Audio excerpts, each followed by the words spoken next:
செவ்வாய் கிரகம் மனிதர்களோட அடுத்த வீடுன்னு சொல்லப்படுற இந்த சிவப்பு கிரகம் தனக்குள்ள பல மர்மங்களை மறைச்சு வச்சிருக்கு. அதுல ஒரு மிகப்பெரிய மர்மம் அங்க இருக்கிற மணல் குன்றுகள்ல காணப்படும் விசித்திரமான பள்ளங்கள்.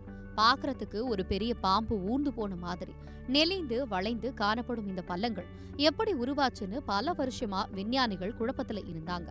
இது தண்ணியால ஏற்பட்டதா இருக்குமோ அப்படின்னு சிலரும், இது ஏலியன்கள் செஞ்ச வேலையா இருக்குமோன்னு சிலரும் கற்பனை பண்ணாங்க. ஆனா இப்போ இந்த மர்மத்துக்கு ஒரு வெளிச்சத்தோட விடை கிடைச்சிருக்கு.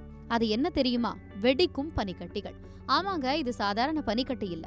இது கார்பன் டை ஆக்சைடு வாயு உறிஞ்சி உருவான உலர் பனிக்கட்டி. செவ்வாய் கிரகத்துல என்ன நடக்குது? செவ்வாய் கிரகத்தோட குளிர்காலத்துல வெப்பநிலை -120°C வரைக்கும் போகும். அப்போ அங்க இருக்கிற கார்பன் டை ஆக்சைடு வாயு உறைஞ்சு பனிக்கட்டியா மணல் குன்றுகள் மேல படிஞ்சிடும். வசந்த காலம் வந்ததும் சூரிய ஒளி பட்ட உடனே இந்த பனிக்கட்டி உருகாது.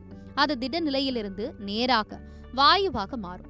இதுக்கு பேரு பதங்கமாதல், அதாவது சப்ளிமேஷன் அப்படின்னு பேரு. அப்படி வாயுவாக மாறும்போது அந்த வாயு பனிக்கட்டிக்கு அடியில சிக்கிக்கிட்டு பயங்கரமான ஒரு அழுத்தத்தை உருவாக்கும். ஒரு கட்டத்துல அந்த அழுத்தம் தாங்க முடியாம அந்த பனிக்கட்டி ஒரு குண்டு மாதிரி டமான்னு வெடிக்குது. அந்த வெடிப்புல மணல் எல்லாம் நாலா பக்கமும் சிதறி ஒரு பள்ளம் உருவாகுது. அந்த வெடிப்பு விசையில பனிக்கட்டி துண்டுகள் மணல் குன்றுகள்ல உருண்டு ஓடுது. அப்படி உருண்டு ஓடும் போதுதான் இந்த பாம்பு மாதிரி நெளிந்து வளைந்து இருக்கிற பள்ளங்கள் உருவாகுதுன்னு விஞ்ஞானிகள் கண்டுபிடிச்சிருக்காங்க. இதை எப்படி கண்டுபிடிச்சாங்கன்னா, நெதர்லாந்துல இருக்கிற விஞ்ஞானிகள் ஒரு லேப்ல செவ்வாய் கிரகத்துல இருக்கிற அதே வெப்பநிலை அழுத்தத்தை உருவாக்கி இந்த சோதனைய செஞ்சு பார்த்திருக்காங்க.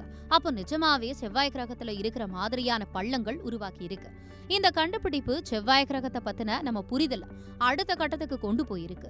தண்ணி இல்லாமலேயே ஒரு கிரகம் எப்படி தன்னைத்தானே வடிவமைச்சுக்குது அப்படிங்கறதுல இது ஒரு சூப்பர் உதாரணம்.